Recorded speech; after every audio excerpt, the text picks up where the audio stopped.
नमस्कार, खमा गणी, जय श्री कृष्णा। हमारे नक्षत्रों की श्रृंखला का 21वां नक्षत्र उत्तराषाढ़ा।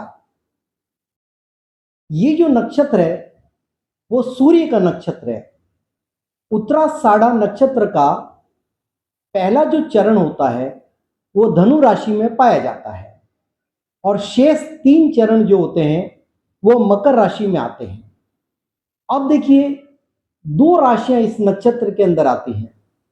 उत्तराषाढ़ा बहुत ही महत्वपूर्ण नक्षत्र है क्योंकि इसका शाब्दिक अर्थ है फाइनल विक्ट्री, अंतिम विजय। यानी ये जो नक्षत्र है वो कभी हारता नहीं है, यानी विजय श्री दिलाने वाला नक्षत्र है। और इस नक्षत्र के जो देवता हैं उन्हें विश्व देवास कहते हैं। ये 10 देवताओं का एक समूह है, जैसे कामा, दक्ष आदि। 10 देवताओं के समूह को हमने नाम दे रखा विश्व देवास। लेकिन अगर मैं इन लोगों के शारीरिक बनावट के बारे में बातचीत करूं तो ये लोग लंबे और आकर्षक व्यक्तित्व वाले होते हैं, शानदार व्यक्तित्व। अगर कोई इनको देखता है तो एक ही बार में इनसे प्रभावित हो जाता है। सबसे महत्वपूर्ण बात यह होती है कि ये लोग बहुत ही शांत स्वभाव के और स्ट्रेट फॉरवर्ड होते हैं, कभी भी बात को तरोड़ मरोड़ के पेश नहीं करते, किसी प्रकार की अपनी बातों में लांग लपड़ नहीं रखते, एकदम स्ट्रेट फॉरवर्ड बातचीत करेंगे, शांत स्वभाव से बातचीत करेंगे और गंदगी इनके विचारों में बिल्कुल नहीं रहती है। अब देखिए, इसके बारे में आगे चलते हैं। ये लोग अगर आप देखें तो काफी ईमानदार होते हैं और बहुत ही ज्यादा लॉयल भी होते हैं। जहां पर काम करेंगे वहां पर अपनी लॉयल्टी को शो करेंगे और ऑनेस्टी को शो करेंगे। अगर ऐसे लोग कोई सरकारी ऑफिसर हैं या नेता हैं तो ऐसे लोग बहुत ईमानदार होते हैं। मतलब लोग इनकी ईमानदारी की कस्में खाते हैं। इतना बढ़िया ऑरा होता है इनका ईमानदारी के कारण, क्योंकि ये नक्षत्र भी अपने आप में बहुत ही ज्यादा प्रभावशाली है। अब आप देखिए, इस नक्षत्र के अंदर जो जातक जन्म लेता है ये तो मान के चलिए कि वो अपने प्रभाव से बहुत अच्छा धन तो अर्जित कर लेता है और समाज में अपना एक बहुत अच्छा स्टेटस भी बना लेता है, इसमें भी कोई दो राय नहीं। लेकिन ये लोग शांति प्रिय होते हैं, गुस्सा कभी कभी आता है, अक्सर बहुत ही अच्छी प्रवृत्ति वाले और प्रेम पूर्वक रहने वाले होते हैं। अब मैं बातचीत करूंगा थोड़ा इनके वैवाहिक जीवन के ऊपर। सबसे पहली बात तो यह कि शादी के मामले में यह नक्षत्र बहुत ही कमजोर है, क्योंकि इन लोगों की डिसीजन पावर कमजोर होती है। ये कभी भी निर्णय नहीं ले पाते कि हम शादी कैसे करें, यानी इनकी जो चॉइस होती है वो बड़ी विलक्षण होती है। इस कारण से अपने जीवन साथी का सिलेक्शन करने में बहुत ज्यादा समय लगा देते हैं। शादी भी हो गई, उसके बाद में इनका वैवाहिक जीवन नॉर्मल रहता है। कुछ सेपरेशन की संभावना देखने को मिलती है।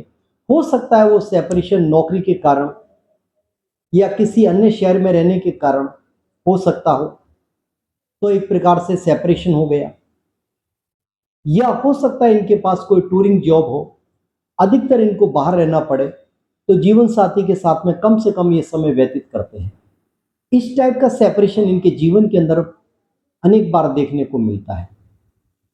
अब इनकी एक सबसे बड़ी कमी यह है कि इन लोगों में एक सबसे बुरी आदत होती है कि एक जगह पर ज्यादा समय तक टिक नहीं पाते हैं। इसका सबसे बढ़िया उदाहरण ये होता है, ये मकान बार बार चेंज करते हैं।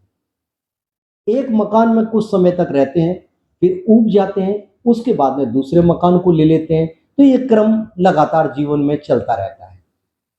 तो स्थिरता कम रहती है। अब इनके बारे में अगर हम देखें तो इनकी बीमारियों के बारे में, तो मुख्य रूप से इनके अंदर हर्निया की बीमारी, फीमेल है तो यूट्रस की बीमारी, हार्ट पैरालिसिस, इस टाइप की बीमारी होने के ज़्यादा चांसेस रहते हैं।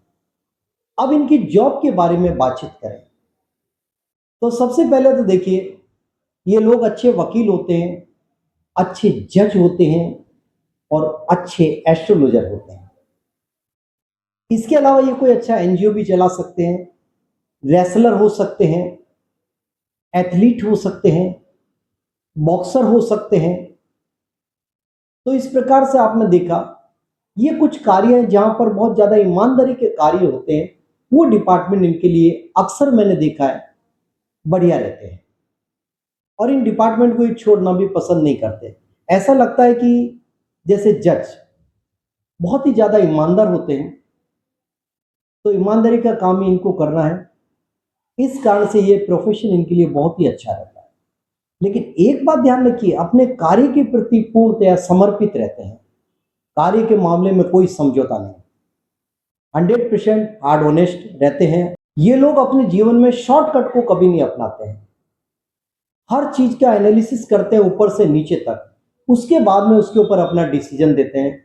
शॉर्टकट तो इनको पसंद ही नहीं है लाइफ में।